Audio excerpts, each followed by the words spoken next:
Welcome to the Butt Fixer Podcast, brought to you by Shane Gentry and John Van Olden. Sit back, listen up, and listen good. You're going to hear it all right because we've already done it all wrong. We're going to help you meet your goals and fix your butts. Welcome to the Butt Fixer Podcast. The Grammy nominated. All right. Go Alberto De Icaza. I'm going to start right there, man. I'm just going right to that, man. Tell me, what is that all about? How did that happen? So that happened. I master a lot of soundtracks, and I did a couple with Robert Glasper, and one of the tracks got nominated to 2 Grammys, which that's crazy. It was insane just seeing it happen. But yeah, it's very exciting. Unfortunately we didn't win, but what category was it?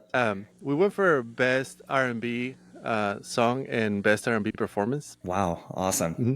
That's awesome. Yeah, cool. Yeah, it's pretty neat. Yeah, man, it's always like I was not expecting anything like that. Mm-hmm. Same with, I think it was back in 2021, I want to say. I work on this So Extraordinary playlist soundtrack, and we had one track nominated for an Emmy. I was like, what? Wow, that is pretty wild. Wow. So what is it? And we're gonna get into your whole story, man. I'm fascinated with how you got to where you're at, and I can't wait to hear what you got planned for the future. But what does that do for your, just business wise? I mean, does that just immediately blow up your freaking inbox going, do me? Not really. I feel like it gives confidence to your network. Your immediate network knows more about it, but I don't think in general artists are like sitting looking for, who mastered this stuff or who mixed this stuff. And are they knowing it? Like, I feel like the Grammys are more for the artists. Mm-hmm. And the industry kind of cares more about that than in general your clients would. Mm-hmm. And a lot of my people are like, it's a mix of indie and it's very little label stuff lately. Mm-hmm. It's mostly like, the soundtrack stuff that I work with comes from different like managers and people that do white label services. Gotcha. So yeah, it's like, I don't think, any of my clients really give a shit. Like, I think it's cool for them to be like, whenever they're like, oh, we got to put your name on like a press release or whatever, then it sounds very pretty. But I bypass that and I just go, he worked with Clutch. Right. Yeah. Like, I think that's the benchmark, that's good enough for me. Yeah. Like, everybody has those kind of things where it's like, oh, this band gives you a lot of cred. Right. For sure. Yeah. Well, man, where did your ear come from, man? 'Cause, I mean, you've got an amazing ear. The way you mix the final product is thanks, man. I mean, it's spotless, man, and it's like all the right. It's just all the right shit in all the right places. It's down when it needs to be down, and it knocks your freaking face off when it needs to knock your face off. Like, where how did you hone that skill of and in that process? I mean, like, where do you get where do you have a point where your ears get tired, like where you just got to go, I got to leave this shit alone for a couple of days or something? Like, for sure. Let's get into it. I had to learn how to listen, and I definitely owe that to Machine, who was my mentor. Mm-hmm. I was always inclined to the music, and whenever I first discovered, recording softwares, and I was like an intern at a studio when I was 16 or so. Okay. So like, I was always curious about that, and I liked doing it. But it wasn't until I kind of came up the old school way of, going to a studio, being an intern and like learning from somebody. Right. And sitting with Machine and with Will Putney, like really, they taught me how to listen.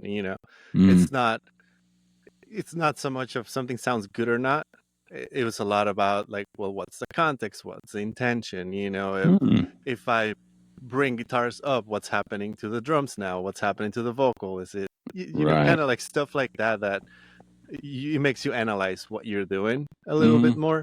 And it totally helps, right? And there's like stuff like that, and then there's other really cool shit that I definitely learned from Machine, like like changing spaces, for example, for drummers, right? Like, you want to get the attention of somebody, change the space. Like, think about you as a human.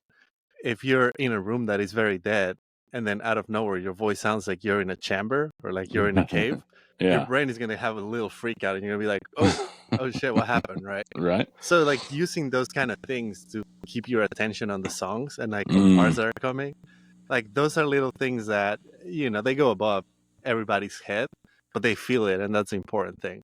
So I'm always looking for those little things that are gonna, you know, make something special, or like make you connect with the song in a different way. But yeah, it's definitely a skill that you have to develop. It is fun as a musician, and you know, we always kind of listen differently, right? You know, and it's just I mean, if you looked for something to pick apart, you couldn't find something. You know, right. And I mean, it's that clean, man. It sounds so great. Now, I know your history with Machine. Like, what's his kind of back? Like, how did he get there so that you were able to, like, how did y'all connect, and what is it that he did that built this Machine?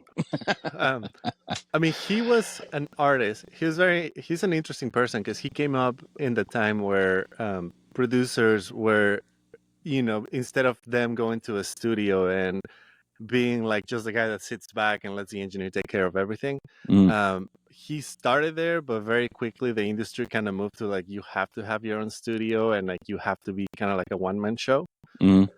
So he had to learn that transition, right? But he was coming from an artist perspective, so he's always been very hands-on on his productions. Gotcha. So whenever I moved to the U.S., I grew up in Mexico City, and I moved up to the U.S. to go to college. And, you know, when I'm in college, I'm like trying to look for internships and stuff to kind of, you know, because I was like, I'm here to stay. Like, I want to find a job. I want to make a career out of this. So I started looking for internships, and, you know, the people offering internships, especially back then, like there weren't, like, the studios weren't just advertising like, yeah, come intern for us. You know, there's always like a pile of kids trying to get there. So what I did was like I literally grabbed my favorite records and like started looking through the CDs, like who made this, and you know, with whatever I could find online, like where is this person, like where's the studio. And I was a fan of Lamb of God, so you know, I saw Machine, and at the time that documentary Walk With Me in Hell was out, and you know, it's in Jersey, so I'm like, okay, cool. So I found Will Putney, who was his engineer at the time. I found his email online, and I just reached out, and I was like, hey, you know, I would love to just be an intern for you guys, just come hang and like see what I can learn. And they were super cool. You know, they took me in. There was a couple interns there, and it was like one of the, you know, I don't know if it's like an old school mentality now, but it was one of those like you grind and like you move up. But the good thing that I got from them was they weren't the typical internship where like you were here to clean bathrooms and serve food. Like, sure, you'll do some of that, but they'll teach you whatever you want, and you get paid with the skills that you learn, right? So they were like, here's a session with vocals, so learn how to tune them, and once you get good at that, then you'll be the guy that tunes vocals for my records, and you'll get paid for that. And you know, like I'll try it and I'll fuck everything up, and then Machine will come and sit with me and be like, this section, like this is all fucked, like unfuck it and try again, you know. So there was a lot of that, and I feel like it's really good because it's like part of your training. Like it definitely, you know, puts you in the hot seat of like, I got to get my skills up. And also I got to learn with very well recorded material. And then at the same time, I was able to use the studio. So whenever I did my stuff and I was like, oh, this sounds like shit in comparison, I was like, well, now you know why, you know, you got to do it this way. And like, which I feel like that was great for me, seeing it, especially with a lot of people now that come from the online world, that they'll watch some videos and like kind of try to copy what they see on the videos. I feel like a lot of their foundation sometimes can be very wonky. That's how it is in the dog training business too. So I saw it on YouTube. Right. And there's so much misinformation too, like bad habits get passed left and right. Well, nobody's going to put how they fixed it for real on there for free. You got to pay for that. But even so, like, you know, the information is limited. It's not the same having the person in there that you just watch doing something, and then when you try to do it, they're like, no, you actually fucked it up. Like, here's what you're missing, right? Like, there's a little thing here that you kind of glance over. Let's say what's as a frame of reference for me, what year was it that you got into this and started interning? So I started interning around 2004 in Mexico, and with 04. Machine I started working in 2010. Okay. Yeah. So yeah, definitely. I mean, the technology now goes so fast. Oh yeah, What for you can sure. do. I mean, what you do He's in a always got studio new now, gadgets in there. people are doing it in their house, right? It's crazy. Right, like Yeah. now that people, like, especially since the pandemic, everybody's just doing records in their houses. You know, it's and the technology has moved.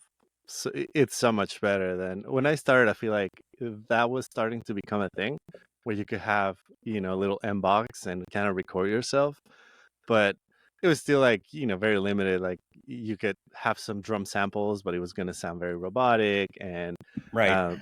just the cheap gear didn't sound good. You know, there wasn't like all these options that now people have that you can spend, you know, a couple $1,000 and you're ready to go with something very professional. I feel like it was a different era for sure. And it's funny for me because I kind of went backwards. You know, I started very in the box, and I was always like researching plugins and figuring out what's good, like what's top of the line right now, and kind of pushing that on like Machine. And you know, I will mix on his rig. He had like it's a hybrid rig, so he had a bunch of analog compressors and stuff. And I love that, but I was like, that's, you know, so over my price range right now. And you say analog, you might break out a big wallet. Right. And then eventually Machine moved in the box because he was traveling a lot, and he was way better for him to mix that way. And he ended up getting really good at it. So I was like teaching him how to do some stuff that he was doing out of the box, in the box. And at the same time, I was like, you know, I kind of miss this. So I started buying like some of the gear that he had, and like now I'm very hybrid and I have a ton of stuff that I go through, and I really like being hands-on with, you know, with gear. Well, he's like, no, fuck all that. Like, you know, this is so much more easy for me, and oh wow, it works so much better. Yeah. Wow. Yeah, I was gonna say, are things shifting the other way now, where people want to do it like hands-on analog? That's what they want, kind of. Is it? I feel like it's all over the place. Like I see, some people definitely want hands-on and they want to touch stuff.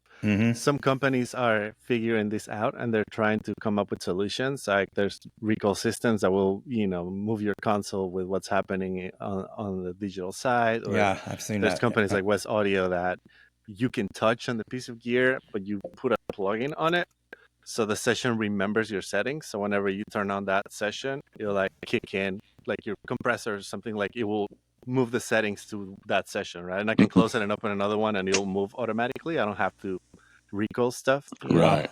Which that's always a downfall. Like I hated it since day one, like having to keep notes and stuff, and like put tape especially on when I started, you had to print these white pages and like draw everything, you know. Now it's gotten better. There's a company, I've gone through so many, but there's one that I love now. It's called Session Recall, and these guys do it's almost like 3D modeling of gear, but it's in it's software.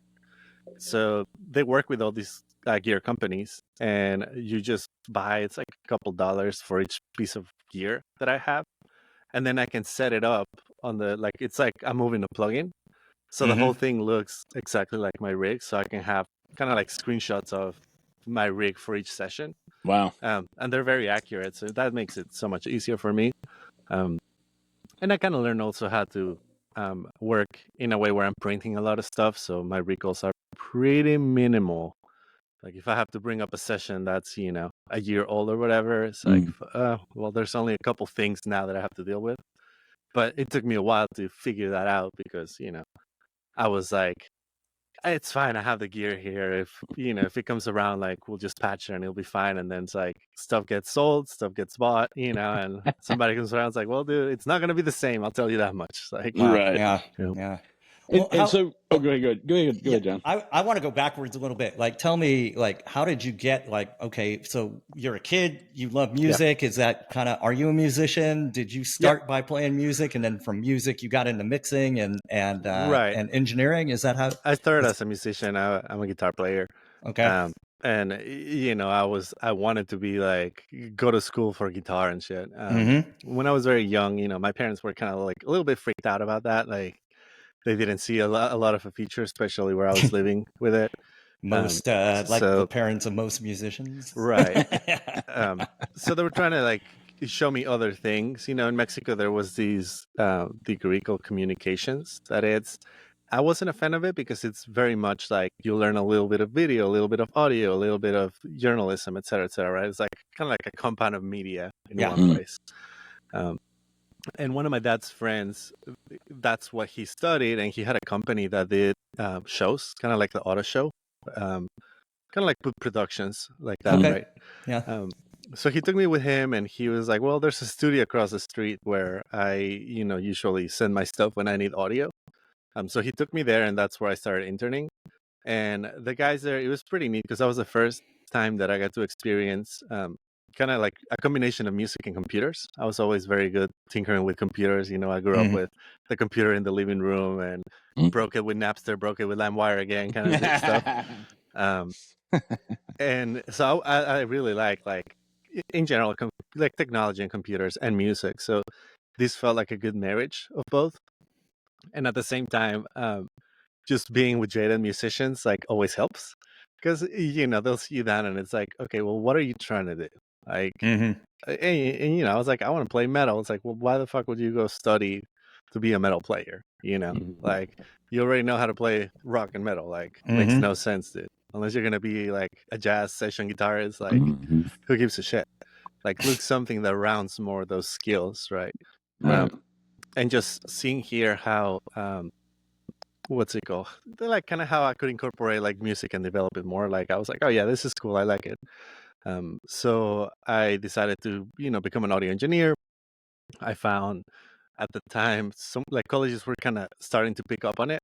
A lot of it was called like music technology, and it was like just like any bachelor's programs. Like you'll see 2 years of general courses, and then 2 years of like specializing in audio. Wow. So was that in Mexico or was that over? No, that was over here, right? Here. Yeah. Where'd you go to school at for that? It was a small college called Bloomfield College. It's part of Montclair College now in New Jersey. New Jersey. Okay. Got it. Yeah. So, I found that school. I liked it. It's like, oh, let's go there, go for the adventure. It was right outside of New York City too. So that was part of the attraction to me. It's like, there's industry here, if I want to make a career or make something like, I feel like this is the place to be. It was either here or California, and this school seemed to be better to me, so I just hit it there. All right, cool. And so did you you interned, and then were you working at another studio, or did you just you just started out on your own? So when I was in Mexico, I was just I was interning at that studio. It wasn't doing too much music. They were doing mostly audio for like indie movies and like TV commercials. Okay. So there was a lot of sound design, and it was pretty good for me too, because it's like you got to get your editing skills right. You got to kind of learn the project. So the first day they sat me down and they're like, here's a movie and here's a library of sounds. Find shit that it's happening on the on these scenes, and like trying to find those sounds and like put them in tracks, and like here's volumes, and kind of like make something out of it, and then they'll come and like clean it up. But exercises like that, I feel like it's no a pressure. Perfect way to start. Just a movie. Yeah. Well, I mean, there's no pressure because you can't fuck it up. You know? That's true. They can always just start a new session. Redo it. Like, right. Right. And it's like you're just doing blunt work. It's super easy, but at the same time, it's like a good way to familiarize yourself with the environment of this DAWs and like kind of how stuff works. Yeah. So I started kind of doing that kind of stuff, and I had my own little interface, and I was recording myself.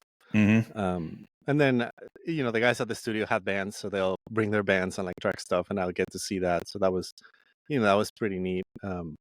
But yeah, I feel like once I got to the US is when I started really kind of tracking stuff on my own. I had a band there, and we were just, figuring stuff out. And like looking back, it's like, man, these experiments were clearly ridiculous. We were doing the best that we could. Like, we all had like limited, like we had M boxes and somebody had like a DG03. So we're like, okay, we have 14 inputs across 3 computers, right? So somebody clap before the session, and then we'll try to align all these files and figure out how to make it work. I'm already lost. Do you have any, out of curiosity, you have any of that stuff now? Can you remaster it? Can you remix it? do, but Are you like it's. that? I mean, yeah, it's like every couple of years when I'm like cleaning drives and stuff, I'll stumble upon it, and it's always like, oh, whoa, what was happening? Yeah. The first record I did at Machine's Place was for that band, and like that one, there was some cool stuff in it. I enjoyed it. Um, but yeah, it's I like moving forward. Okay. Like, All right. No there's doubt. there's no point in me going back and tinkering with stuff from So 15 years ago. would most folks, I mean, the my average bad. person riding down the road listening to the radio in their car is not thinking about how that music got created. Like, can you explain to people that might be listening, like the different roles that come outside of the band? Like, that you got a producer, you got an engineer. Like, can you kind of Right. give us a little bit of a like, what is each of those people's roles in producing that music? Sure. So we'll have to think about it more in the old school way of doing stuff. Mm-hmm. Like a producer is there to kind of bridge the gap between what the label wants to sell and what the artist is trying to express. Like they're trying to get the best out of the artist, and they're thinking more about the songwriting aspect of it. They're thinking about what's good in the song and how can they bring that out of the artist. They're setting the mood. It's definitely a very psychology heavy kind of role. They're negotiating with the band constantly. A lot of times they're the therapist between band members because some bands is just like they're at war with each other and they have to come together to make a record, and that's that's tough. So a lot of times the producer kind of becomes like another member of the band. Some producers are some writers themselves, so they're very hands-on and they'll help you they'll rewrite your songs basically, or they'll help you structure them in a more formal musical way. And then engineer was there to make sure that A, stuff sounded good, and B, that it kind of fit the style that they were going for, right?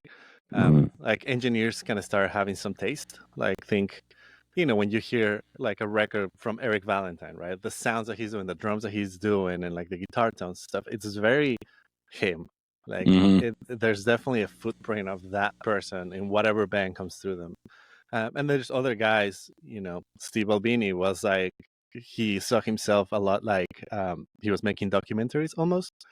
Like he's not there to impart anything on the band or the record. Like he's there to making sure what's happening in the room translates to what's happening on tape. Right. So kind of everybody has their own like philosophy about that. Right. And so, once all the record is done, all the fun parts are tracked, overdubs, et cetera, and everybody's happy, they send it to somebody to mix it. Sometimes the producer mixes it. Sometimes there's people like me that, we get the files and we kind of figure out with the artist kind of where they want to go, or with the producer, and think like, okay, is this just like kind of like a cleanup job where you just want me to, find fuck ups and like kind of fix it? Or is there something that you're like trying to achieve and you can find? Or are we just trying to go with a completely different vision, right? Like maybe you went with somebody that was just documenting shit and like didn't really know what they were doing. And then you're like, yeah, but I want to sound like this band. It's like, all right, cool. Well, we're going to have to figure a lot out. We're going to have to do a lot of... re-record it. Or just like, there's a lot of production that needs to happen in the mix now. And like, and you see it across all genres. Like it could be from, some metal bands will send you DI guitars and they're like, you figure out the guitar tones of the record. While some others are like super picky and like they spend an entire, day or two trying to figure out exactly the tone they wanted and how to dial their amps and stuff. All right. So it's, it's across the spectrum. Like it's very different. But you're not the guy who, like, we just watched, my friend and I over the weekend of all times, watch that documentary Anvil again, about the Canadian band, about the band Anvil, and right. They flew to England, they're making a record, and the dude is sitting behind the glass and they're like recording every track, and it's all done right there, all in one shot, all in the same studio. Is that just not done anymore? Or you don't do that, or do you do it? So it is and it isn't. Like, yes, some people still do it like that. The hard part is like you need a band that can't do that. There's not a lot of makeup. I mean, part of it is like it's for a movie, so that's what they show you. They're not going to show you, the guitar player is old and can't fucking play his chords anymore. So he sat down for 5 hours trying to play a song. Like, yeah. I'm not Well, saying they that's show you a that little band, bit of but that, but yeah, Right. doing takes. Yeah, they're doing takes over and over again. They're fighting over your take sucks. Right. Yeah. So there's a lot of that. It works for some bands. There are some engineers that are fantastic at that. Like my friend Steve Chatty here in town. Like he's Willie Nelson's engineer, and he works with a lot of newer bands. Mm-hmm. But he knows how to put artists in a room. Everybody that he gets are extremely good players, and like it's like we're gonna hit record, and this is gonna sound like a record. Right. Right. And then there's other bands that you just can't do that. Like either because of the band is just not playing like that, or what we're going for is not that type of production, right? Like think about it like a movie. Like yes, you can do a film where I can just grab a camera and move around in an apartment and film a scene, and what we're seeing is what's happening. But if you're trying to do a Michael Bay movie, you can't film all those explosions and aliens coming out of the walls because unless you're doing practical effects, that shit is impossible, right? So it's a lot of post production, a lot of just putting pieces together, huh? So the same happens in audio. Like, depending on the record that you're trying to make, like that might not be the best approach. Sometimes it's like better just to focus on each member at a time and like figure out what they're doing and how can we make this sound better. Like, let's say you're tracking drums and you only have one room. It's like, well, you can't have guitars blasting the drummer because then you're not gonna have a nice room sound. Like it's just gonna be crazy reverb shit. So yeah, it all depends. But you just do whatever you can to make the best out of the record. Right. Yeah. Interesting. Yeah, I got a friend I have friends that are in the business, and I got a friend in San Francisco that's part owner of Hyde Street Studios, and I see his Facebook, social media, and he's like, yeah, I'm in here tracking drums, and it's just him and a drummer. They're like in the studio just doing the drums. That's it. And then I guess that all goes in a piece of the overall finished product, huh? See, for me, what I like is when the band plays with the drummer. Like we just did, I guess it's been a minute now, but we did the Crobot record, and the guitar player and the bass player are playing with the drummer, but everybody's on headphones, right? And we had the guitar amps and stuff are outside in like these little boxes the machine has built out there. So, everybody can hear themselves on headphones. But the cool shit about that is that you get the push and pull of a real band because they're playing together, right? But I'm only focusing on what the drummer is doing at that point. And like sonically, I'm like making sure everything the drummer is has to be perfect because I know everything else I can sit later with like the guitar player or the bass player and we can touch on whatever little fuck ups happen or whatever. But like just making them play together, it makes it feel like a band in a room. Because a lot of times when you isolate people and then you're making them play to a very static click, like it just feels artificial sometimes, especially if everything is like getting edited to a grid and like it's like so overproduced in my eyes. Like I like a band to sound like a band. Right. Can that be done totally remotely now also, or is there still too much lag and that kind of stuff where they are playing live but they're not in the same place? So there is somewhere for that. I haven't fucked with it. Like there's just something about being together in a room. Sure. And a lot of it too is like as a producer, like you have to sit with them and like I like to see what they're doing so I can tell them like, okay, like maybe we're getting noise on your picking because you're picking right here. Push your hand a little back, or like maybe I'll be holding these 3 strings while you're playing this riff so we're not getting that ring, or like stuff like that, right? Like we're getting that's full service. Damn, man, come over and like I'll mute your strings for you. I mean Shane knows, like we've talked about whenever we work on his records. I'm like, like I can tell like maybe this guy was just like play your parts and like that's that. There's nobody there sitting like I'm hearing like your what's it called? Your headstock is ringing. Let's put some tape or foam on that on your part. Or, I got you. Yeah, like that's stuff where like that ear comes in, man. I mean, it's so sensitive. Like I don't even hear that shit anymore. I mean, and and you're right. It's so what? How do you manage like if you get a band in, like somebody that, and it could go either way. Maybe somebody that records extremely well but just chokes on stage, or somebody that's just phenomenal live, but as soon as you hit the record button, they just blank. Like, how do you have to create an environment to make that person comfortable to record, or do you just kind of Like, how do you manage those relationships? Yeah, that's with everybody. You always have to make them comfortable, and some people are not good playing in front of others. So sometimes it's like, everybody get the fuck out of here except that guy, and like really, we go through the whole thing of, it's not the end of the world. It's not permanent. We're not working with tape anymore where it's getting degraded the more you play. Like we have all day, so fuck it up as many times as you want. We'll just go back and like, get comfortable with it. For newer bands, there's usually that learning curve. Right. A lot of people are not used to hearing themselves record it, so they think they sound away, and then they hear it back, and then they just kind of freak out. So there's a lot of that. That's where I'm saying, like, the therapist part of the producer has to come in and like figure out how to help them work all these kinks out.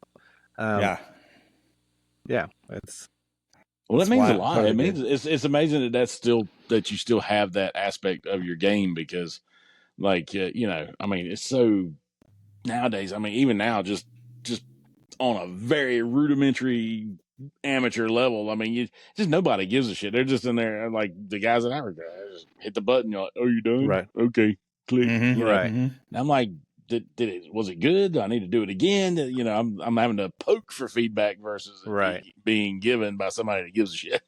But it goes back to what we were saying, right? Like, I was taught by people that were doing professional records and that were very anal about how stuff sounded, and I was very lucky too that they like to have real drums in their productions. So we were going to the nth degree to kind of figure out exactly what is sounding good here, right? And what is just, this is sounding fake. Like, we don't want to do this. Like, you kind of analyze what's happening. A lot of the people that learn online, like we said, are like, they got a rig and they're trying to figure it out. It's like somebody trying to learn guitar on their own. Like, they're gonna, the chords that they're gonna make, the shapes that they're gonna make. A lot of times it's like, well, I guess that's an A, but you're going at it in a weird ass way, and like, it's just ringing really weirdly. John. Right. So, it depends you as an artist what you need. Like, that's another thing that a lot of people don't understand. As an artist, you got to figure out who's a good match for you as a producer, right? If you're incredible on the music side, then maybe you just need somebody that's really good at designing the sound and like cares about the sonic aspect of it, not so much the songwriter aspect of it. But if your songwriter is not up to par, maybe you don't need somebody that is as technically advanced. You need somebody that is more sensitive to like songwriting and kind of like the artistic side of it. So you kind of have to figure that out, right? Like, same, if you're super anal with how you play and like you've figured out exactly how to play to the amp that you have, the guitar that you have, and like you have your stuff super dialed in, like, cool. It's going to be hard for the engineer to fuck it up. Right. But if you're not that, and the engineer you have is just some guy that like likes to record himself on the weekends and just hits record, like, what you're gonna get is the result of those. Then put it on Spotify. Just get it out there. Yeah. So do you get to how much? And I'm sure this probably changed over the years, but when somebody comes to you, like, is it just, hey, I'm for hire, whatever you got, bring it on? Or like, where are you at in your career where you would pick and choose based on, and what are those criteria? Is it got to be something that you're really passionate about, into, or is it just... So I always ask people if they have references, if they have previous records, if they're just reaching out of the blue. A lot of times I work with people, like they find me through word of mouth. So they come kind of sponsored by somebody else. And I'm not too picky about like genre or stuff like that. Like, I'm excited to work on different things. I like to work with passionate people though. So if I can tell that you give a shit, I'm like, I'm on board, because, this is, you're going to do the best for the record, and like, you care about what you're putting out. There's been a couple of records where they'll send me sessions and I'm like, I mean, this is just not, like, you want chicken soup and you're giving me chicken shit. Like, let's go back and like, work on these things, and I'm happy to guide you through it. And, sometimes it works. Sometimes like people take it to heart and they come back with something good. Sometimes it doesn't. Sometimes just people disappear, and I'm fine with that. Like, I'd rather my output be good than just be a gun for hire, and like, I'll do whatever you send my way. Right. Gotcha. When did you learn the business as an intern? Did you learn it in college? Did you learn, because this is your own gig now, right? Yeah. I do a couple different things, but it's been up and down. Like the business is kind of weird. When I was working with machine, I was kind of just going with the flow. Like I was just in my artist mind, like, this is what you do and stuff, and didn't really learn the business aspect of like, how do you market yourself? How do you run your own business, etc. At some point, I kind of wanted to change, like not career. Well, I guess, yeah, like what I was doing like wasn't satisfying. I had different priorities. I was married. I had moved down here to Texas. I was like in a different mindset, and I needed something different. So I ended up getting a job with a friend that was starting a label. So going to a label kind of taught me a lot of how the industry works on that side. And there was, because it was an indie label, like there was you have to wear all these different hats, and now you have to learn business, whether you like it or not. Like this is how you survive, right? So that gave me a whole different perspective towards when I was just doing this on my own. It's like, okay, well, I kind of get it. Like there's things you're gonna have to do that you don't like, but that's just part of the job. Okay. Yeah. So you and you're in Texas right now, is that right? Yeah, I'm in Austin. We're about Austin, I would guess. Yeah. Is that right? Right. All right, cool. My son's out there, Pflugerville. Oh, cool. Pflugerville, Texas. Yeah, I get there. I get there every now and then. I make it out that way. Yeah. Yeah, I'm pretty close to Pflugerville. Like, are you? Yeah, like Round maybe Rock, 50 minutes. Pflugerville. Yeah, good barbecue. Rudy's. Yeah. I love Rudy's, man. Every time I got to make a run to Rudy's, man. Nice. Gas station barbecue, nothing like it. Yeah. Good bomb. So once you start with the band, are you always with it? I mean, do you end up like, okay, I'm going to make the band's next, I'm going to work on the band's next record. So you end up with, I mean, I always would like to do that. But like we said, it's all about how the band is matching with whoever they want at that point. Right. So yeah, a lot of bands come back and we keep doing stuff together, but some others like to jump around, and that's fine. I'm always like, go ahead. If there's something that I learned, in my career, is that you have to make them better artists than they were when they came to you. So I try to do that, and it works with a lot of bands. They like that, so they kind of stay because of that. Some others just like, they kind of learn something here and then they want to go somewhere else and like figure out something there. And sometimes it works for them, sometimes it doesn't. Like, all right, I'm not getting in their way. Like it's, I'm happy to be a part of their story. And if we're going to continue, we continue.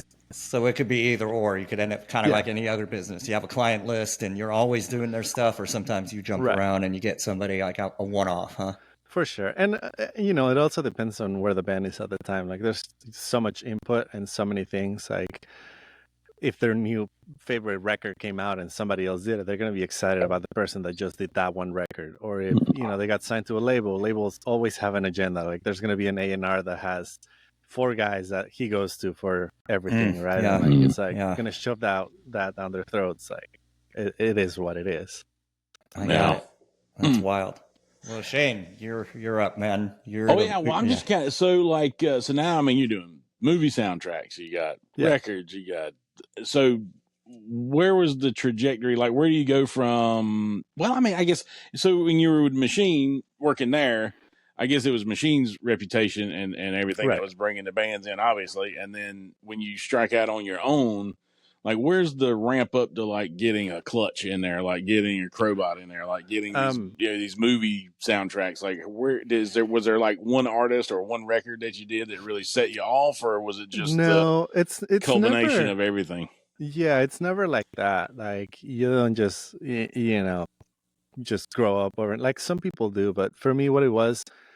The thing that I have working with Machine is I get to work on his records, right? So we get to do like King Crimson, we did to do a Clutch, and I met Crobot through them. Like we did the first record together, and I was pretty good at making relationships with some of these guys. So like Crobot, I've been their friends forever. Like half the band moved down here and they live with me. It's always been, we've always been very close. So. Yeah, like it's a no-brainer for me to do the records when like Bishop and I are always tinkering in the studio, and I've been working with them since they were writing the songs. Like, yeah. I love that band too, man. yeah. I saw them open for Clutch at the Lincoln Theater in Raleigh. With the sword. Yeah. And I went up and he came up they were at the merch table after the show, and I walked up to Chris. I was like, dude, where the fuck did y'all come from? It was better than Clutch that night. I mean, they brought the fucking heat that night.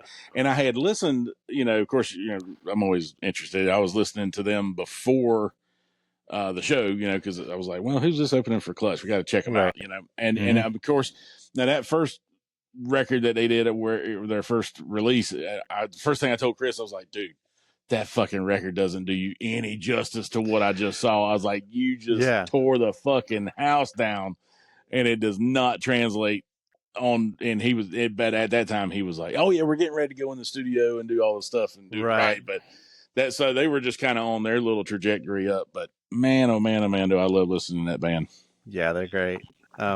But like for me, it was like little things. Like I work with some indie artists, and like the manager of these indie artists that I've worked with, like one day she's just doing label services, and she hit me up saying like, "Hey, you master hip hop," and I'm like, I mean, I haven't done it, but I'll give it a shot. Yeah. Yes, I do. Yeah, like she sent me. I'm always very honest. Like, maybe I haven't fucked with it, but I'll give it a shot. See what happens. And that ended up being a pretty good. Like the producer liked it. It was a pretty big producer, and it was the first soundtrack, so they liked what I was doing, and they were happy. So they were like, "Cool, awesome, you got the gig, right?" And then because of that, they will just send me other stuff, and the composers always like me. So, I don't know if it's because the world that I come from, like in metal and in hard rock, bands are very hands-on with criticism and with how they want stuff to be. I don't know if because composers are more used to dealing with people, you have to go through 5 different managers to like kind of figure out who's doing this or what, or I'm not sure what kind of experiences they were having before, but me being very open to, whatever they want, like, sure, I'll do it. Like, I'm right here. I don't care if we're going to go 25 revisions on this, like we're going to make it good. So that kind of mentality, I think like they liked it a lot. And also that I was doing something a little bit more, like the way I like to describe it, it's like whenever I master songs, it's the difference between you watching a movie in your house in your TV versus going to the movies, right? Like I want shit to like become big and like exciting and like really shiny. So I think like good way to think about it. Yeah, like people hearing that, like, and that's a lot of what you do in in the rock world or in the pop world.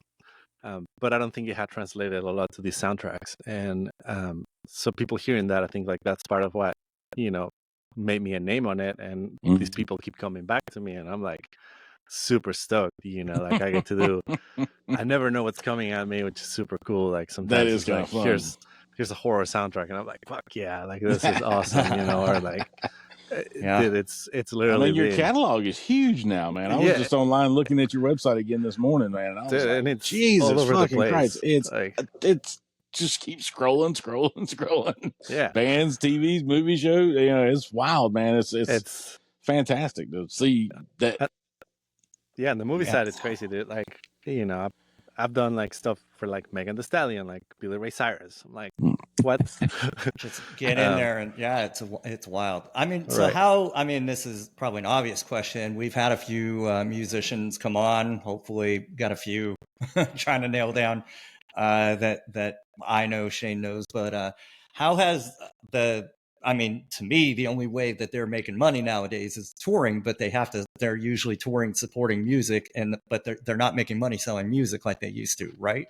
So how does that translate to your business? It depends on the artist. Like every artist, they're all small businesses, so they all have different types of revenue. Like some bands are extremely good at making merch, and like the thing is to have their their merch. So you'll see people clearing thousands of dollars per night selling T-shirts, right? So to them, it's like the record and like the tour is just a promotional way to sell merch, and that's their income. So they get to basically play and like do all this fun shit because they're selling that much. Right.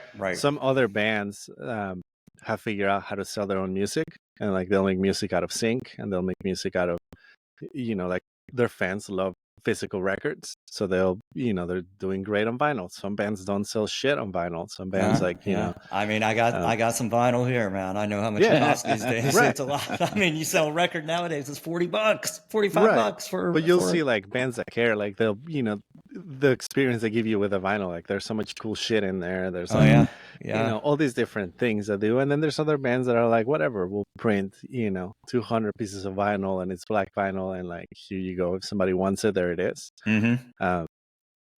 So it's literally all over the place. And then there's bands that kill it on streaming and never tour. There's other bands that it's so crazy. How do you kill it on streaming? That's the thing. It seems like there's no money. Some people do playlists. There's all sorts of stuff. Like, man, there's so many bands right now with social media that like blow up on social media, and like they've never toured, and like sometimes it's like, they were just some sort of a local band that connected with people. It's like, I mean, it is there's a couple that I follow now that I saw popping up on my YouTube, coming across, and they're on YouTube. I'm like, God damn, I send them to Shane. Check these guys out, right? And some of them are great. Like there's great musicians, and they're like starting to figure out that, like the touring side of it. And if that's something that, at the same time, they're a business. They have to figure out, am I going to get the income, or am I making more money if I stay home and I make videos every day, like doing this stuff? Yeah, crazy business, I love playing business. the merch game, man. Back a long time ago, I had this old band, and we were just playing local pubs and clubs, but about the third set of the night, when everybody's good and lit, I would say, I get on the mic and be like, all right, y'all, we're on a self-funded tour. If you go to the merch table and make a $15 contribution to our tour fund, we'll give you a free T-shirt. Yeah. I mean, $15 T-shirts all night long. I always buy. I see little bands all the time, and I'm always buying their merch. My daughter's 13. She has a pile of band T-shirts that she wears. Like that's her nightgown every night. Right. So she comes rolling out, and I'm like, oh yeah, I remember that band. So, yeah. And if you think about it, like that's the headache of the industry, right? They're always trying to figure out how are artists making money so they can get a cut. And like you see it now, like a T-shirt is like $30-$40 because the venue wants to take a cut, the manager wants to take a cut, the label wants a cut, like so it's rough. It's all over the place. Like it really depends on. The streaming thing has baffled me because God, I just can't figure out, like, I just don't understand the math. Like, it's how many billions of like the best thing I ever is nothing. But I mean, like, I got one song that did not. Well, the song you did, "Daddy's Daughter," that you mastered. There was 90,000 streams. I think I got a check for $19.42. Right. Damn, that's pretty good. $19, dude. I made $19.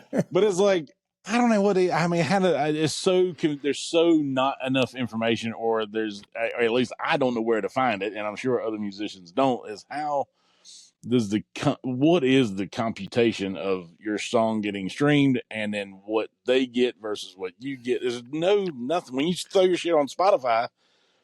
There's no contract. There's no like you're gonna make this much per stream or anything. No, because it works kind of like ASCAP.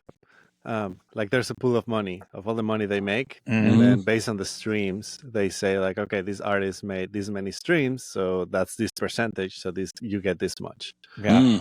And so that's part of.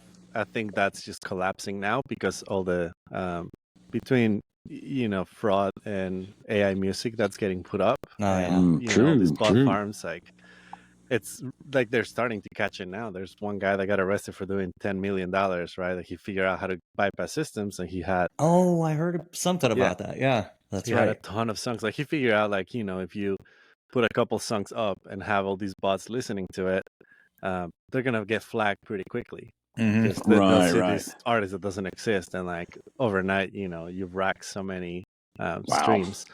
So he figured out, well, I can just put out, however many 100 or 1,000 songs, and then do a certain amount of thousands of plays on each, and it's not going to flag anything, but I'll still get the check Which for that, still good, right? right? Right. And like over years, like he got $10 million, I think, since 2017. Like, Wow. it's a lot of Really? money. Yeah, and it's fraud because you're literally taking that from artists, right? The Yeah, guy that yeah. recorded their stuff, and like you saw $19, maybe you will have seen 22 or whatever it is. Like, Hell, I'd have retired if I got 22. but about think about that. That's one, right? Yeah. There's so many of them, and though the thing is, like, there's so many internationally. Like, how do you chase that?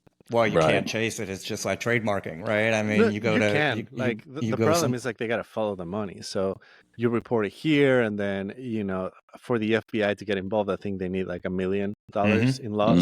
So you have to prove that, and then from that point on, it gets passed like, oh well, the company that was doing it is in China, right? So now we have to go through international police to try to figure out where the money got, and like. Yeah, it's literally fraud, but it costs more money to chase it than to prosecute it. Yeah. So, Wow. but your end of it is, an artist comes to you, it's up front. You get your money, and then good luck with the product that. Yeah. So I do that. I'm not into charging them royalties and like chasing all that. Like, it's. I feel like it's more of a hassle sometimes. If you're dealing with a label that's going to manage it, good. If you're going to deal with an artist and then he's going to have to do the math or like figure out how much you got to pay and stuff, like that's just not worth it to me. I hear you for sure. The way that I work, I usually charge people at the end. I always tell them like, I don't want money getting in the middle of it. Like, I just like, let's get all the creative things. Let's see that we can work together too. Because like I say, sometimes it's like, I don't want to get money and then they give me files that are shit, and then I'm like, fuck, well now I have to give them a refund and tell them to go redo it or just hold on to their money and like or make chicken shit soup. Yeah, exactly. Well, I do. I want to. That's why I usually like to do it at the end. Just be like, you're happy with it, cool, you can send payment now and we go on our merry way. And I'm happy to promote it on social media or whatever we're doing, but yeah, that's where my job stops, basically. I hear you. What about you mentioned, I mean, when we first started, that you were nominated, right, for a Grammy. You didn't win it, right?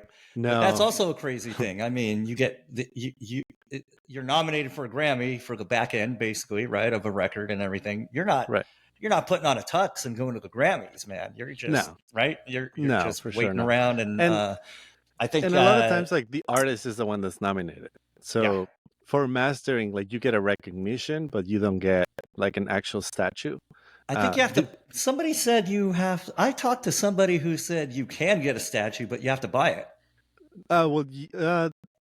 So yes and no. Depends on what category it was and what what's it called, technical role you had. Right? All right. Like, if you're getting best album of the year, everybody's getting Grammys, right? Okay. The guy that mixed it, the producer, everybody. Gotcha. Some categories is not. Like, some categories is just, maybe the artist and the producer, or like maybe just the songwriter. So it really depends. Like, there's all these different rules for whichever best, it is. Brazilian bluegrass religious music. Yeah, like there's a lot of that. Yeah, and you'll see there's guys that have Grammys that is like, holy shit, you got Grammys. It's like, yeah, they got it in a smaller category, and that's cool too. Like, good for them. Yeah. Because I can't remember who I spoke to about that, but they did say that, they did. They contributed enough to a Grammy winning record that they got a Grammy, but they didn't get the Grammy, but they were allowed to buy their own Grammy. And that's crazy. Grammy statue cost like $350 or $450 or something. They put that in their studio because they did technically get the Grammy. Right. Yeah. Or gold records, right? What about that? Have you worked on a gold record? Same thing. You pay for them. You pay for the record. Really, you gotta pay for the record? Somebody has to pay for it, right? A lot of times the label is like kind enough that they're like, oh, they're excited about it, they make money on it, so they'll send people gold records. Sometimes they just like offer you to buy them from them, right? Or like they'll split it, but yeah. How do you get a gold record now? Because it used to be what, 1 million? There's a formula for streams. You can go to RIAA. And like, they have the formulas there, but yeah, it's a crazy amount of streams or record sales. Like, okay, it's math above my pay grade. All right. All right. Right. All right. I was always going for. I want to to have a record that goes plywood. Yeah. If I can get one to go plywood, then we'll start working towards gold. We got to get tin, aluminum, bronze. God damn it, yeah, man. That's hilarious, man. Yeah, I never yeah, I it never occurred to me I learned that you actually have to pay for that if you want the Right. statue. First you have to be able to get the statue, then you have to actually pay for it. It's probably like that with anything. I swear if I got something I would probably buy it. Oh, you'd buy it. Yeah. I know you would, man. I'd have to. I'd have to. I know you would. I had a dog training client that was like somebody in the credits of a show that won an Emmy, and he had an Emmy in his apartment. So dude, one day here I was getting my hair cut, and the guy cutting my hair had a Grammy because he played percussion on a record. That's crazy. Yeah, it just the perception is so off though, because like you feel like when you see the show, you know, you're seeing all these big celebrities and all this kind of stuff, but one, nobody really pays attention to what went into making that record, so you should get the recognition. But then again, the perception of I got a Grammy means you should just be rolling in it. It just feels that way, you know, when you really you're still cutting hair. Case, you know, right. You're cutting hair with a Grammy. If you think about it, even the event, right? Like you see how glamorous it is and shit, but the event takes over 2 days, and the first day is usually not televised. Like that's just, you know, all the categories that are smaller and like just people get it over with, and you know, there's not like the big show and stuff. The big show happens for the big categories. Gotcha. And you know, I feel like Grammys it's all what they want you to see. Right. Well, yeah, but also like Grammys mean different things in different categories, right? Like if you get a best producer Grammy, like you're definitely on top of your shit. Like you don't need a Grammy to make money. Yeah. It's like the major leagues. Yeah. Same like if you get best new album, like that shit is crazy, right? Like it will definitely means like you're top dog. But if you get like best new artist, that could change your career. Like look at Alabama Shakes. They got nominated for a Grammy and then they won it, and like that boosted record sales and like their career like took off, right? Because it opened the world to who they were when the industry recognized like this is a great new band. So it really depends on, you know, what stuff. There's also like other categories that, you know, people only in that world will care. Like there's a lot of stuff for classical that, you know, people that listen to pop or hip hop couldn't give two shits about. But the people that listen to classical care about that, you know? Yeah. So it's very subjective depending on, you know, what you're doing. That's why I'm like, it's not, you don't get, you know, a Grammy or a nomination and like your business turns upside down. Like it could happen, but it has to be the right conditions for that to happen. Gotcha. Right. The right level. So yeah, it's it could go down the rabbit hole of the music business big time, like how crazy it is. What about when you do is there more money for an artist when locked up a little bit? Am I good now? Is there more money on is there more money for an artist when they play on a soundtrack than there is if they play like they release something? It depends. All of that is negotiable. So a lot of artists and soundtracks have fixed budgets, right? So a lot of times they just either, let's say they don't have a lot of money, so they get a lot of indie artists, and it's like an all-out fee that they get the songs for. So, you know, maybe they got the song for $2,000, $5,000. Okay, so it's just maybe it's a huge song, and like they got it for, you know, 50, 100, like $1 million, whatever. So it's, you know, it's not an indication of what's, you know, how good the artist is doing or not. Or how much it sells, or anything. Sometimes, you know, sometimes they might do like the composer might like have royalties in there, and then it's, you know, it's a Disney movie and that thing blows up, like the Frozen song, like boom, that's you know, that's great. The artist now has a career out of that, right? But it's subjective, you know. Wild business, man. Yeah, like, man, it is a wild west. I don't know, sure. Man. I stick with dog training. I made more $9. Yeah. So I want to talk about gear a little bit, and not super specific about because I don't know nothing about it, but I know that I walk into a studio and I see a bunch of lights and knobs, and I want to touch and push and turn everything. But like, how often are you turning over gear? Like, do you have a specific brand of stuff that you like, or is it just like the new latest and greatest thing that comes out? I mean, how do you determine what you're using and if that equipment is like the next to take you to the next level with your abilities? So for me to get something, it has to have a purpose. So the stuff that I have is either, if it's going to be expensive, it better be something that is like very useful. Mm. And I do a lot of research, and I like to, like, whenever I get something, it's like, okay, we're going to put it through the paces and figure out where it shines. um it's not like I have one brand of stuff that I Right. gravitate to. It's more like, oh, this product from this brand is incredible, so that's what I do. So I have a collection of different stuff. Mm. Latest one I've got to Audioscape. They're really good company. They're like redoing all models of gear that are stupid expensive, and they're doing it for a great price, and they're great dudes in Florida. So strongly recommend their stuff. Right. I work with Rupert Neve now, which it's Mm. I got an MPT from them, and like, man, like I can't imagine myself mixing without it. Like Right. just throwing a master through it. It's like, man, this is like the magic box. Whatever you put in here sounds good. Exactly. Exactly. I Um, had a guy I worked with that had one Neve channel once, and yeah, we just everything. It's just magic. yeah. So I mean, it really depends, And the other thing is, like, you gotta learn it. Like, That was my next question: is yeah. what is the learning curve on a new piece of gear? Do you guinea pig it on bands, or do you guinea pig it on yourself? I mean, if I'm mixing, like, that's the beauty of it. Like, I can fuck around all day if I want to. I'm in That's my true. studio by myself. Like, I Yeah. can try it and print it on 5 different things, and if I don't like it, delete, get the original file and be done with it. There's no big issue about it. But to me, yeah, there's something like the moment that I put like some pieces of gear that I like is, it, a plugin can't do that for me.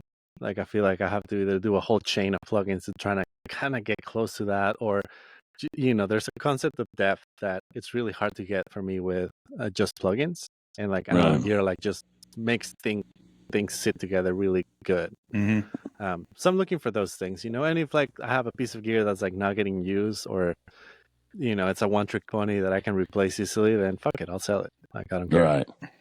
Okay. That's interesting, man. There's so much to thinking about it. What the other all thing the is, different like, things that go into all you the different better things be that go good into at fixing your own gear, because analog gear costs money. It's not just paying for it. It's like having amps and having all this stuff. Like, stuff is gonna break. Like, especially once you start buying old stuff. Like, man, think about your body, if you're 40, 50 years old, like, you're going to have to go to the doctor often. Yeah.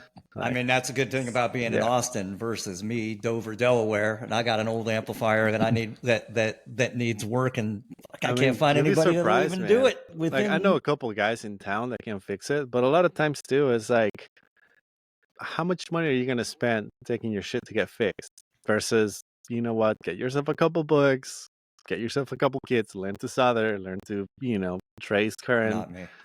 Figure the fuck out. But I hear you. Right.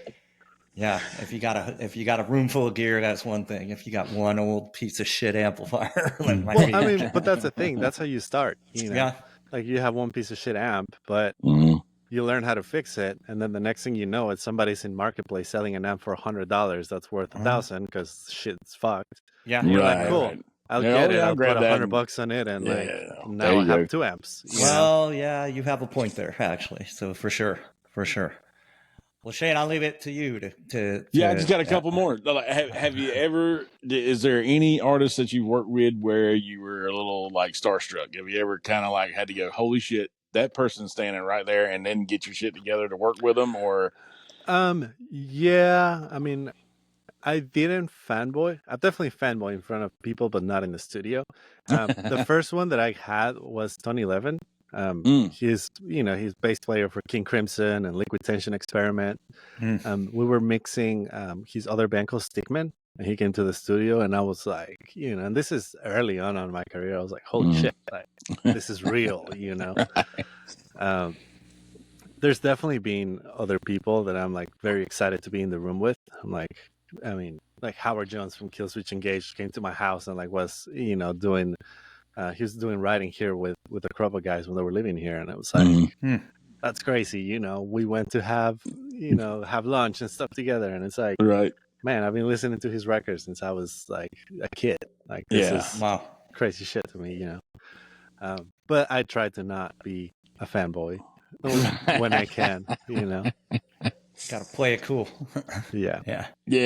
I've ran into some folks like that, and I've been like, "This is the best shit ever." Thank you so much. Like we even had we had Jason Patterson on from the drummer from Cry of Love back in the day, and that's something me and Chris always get together on. It's like I even texted him. I was like, "Dude, Jason Patterson's coming in." And he was like, "What?"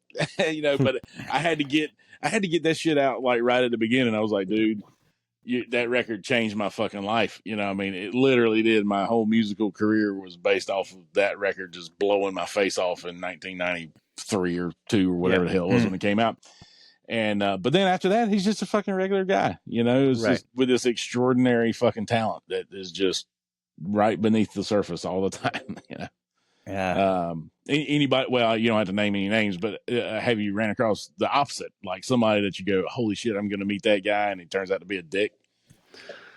Not that I can think of. I mean, there's been people that is like, well, that's not kind of what I was expecting, but I haven't had, you know, the experience of never meet your heroes. Like, luckily, I've never had that.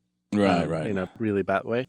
It's definitely been things where, like, yeah, I guess this was not a good moment for me to meet this person or like try to talk to them. But yeah, I mean, can't complain.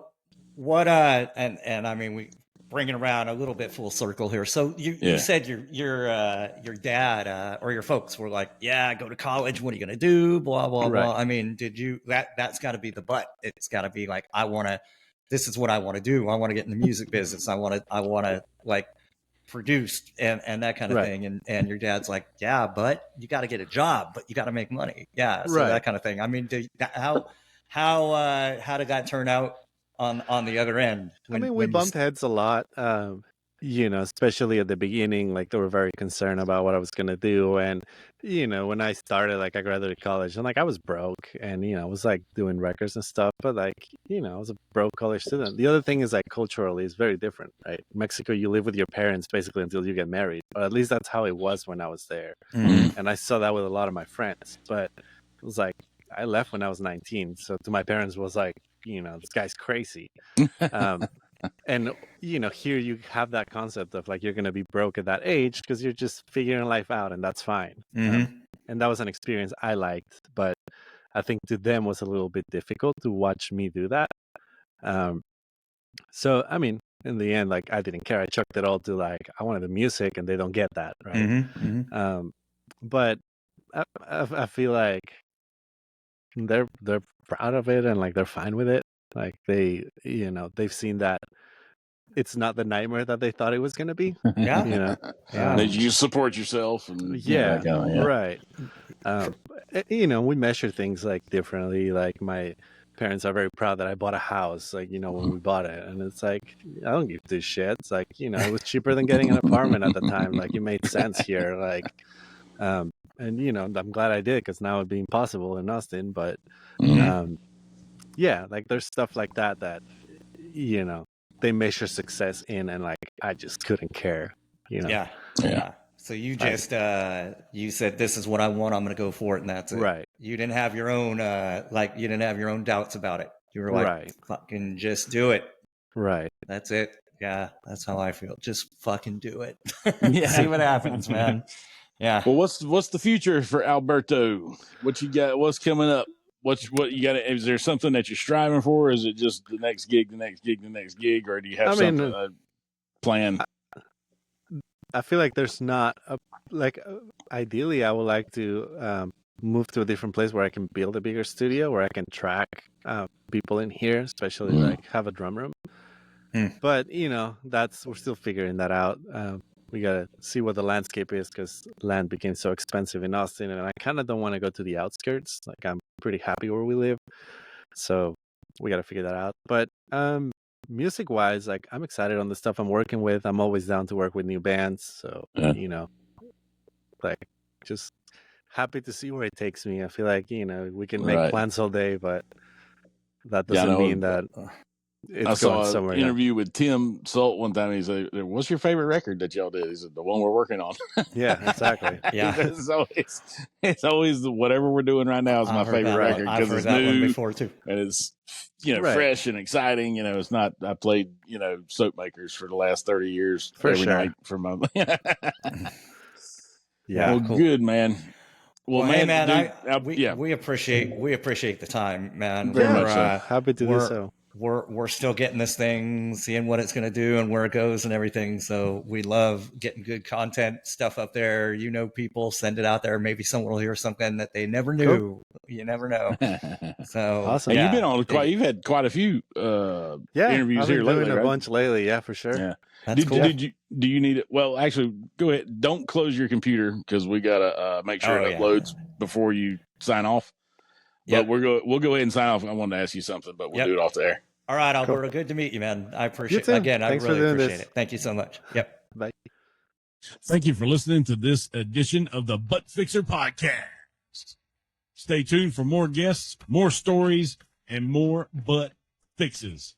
Make sure you click, like, subscribe, and follow at all of the places where you stream podcasts.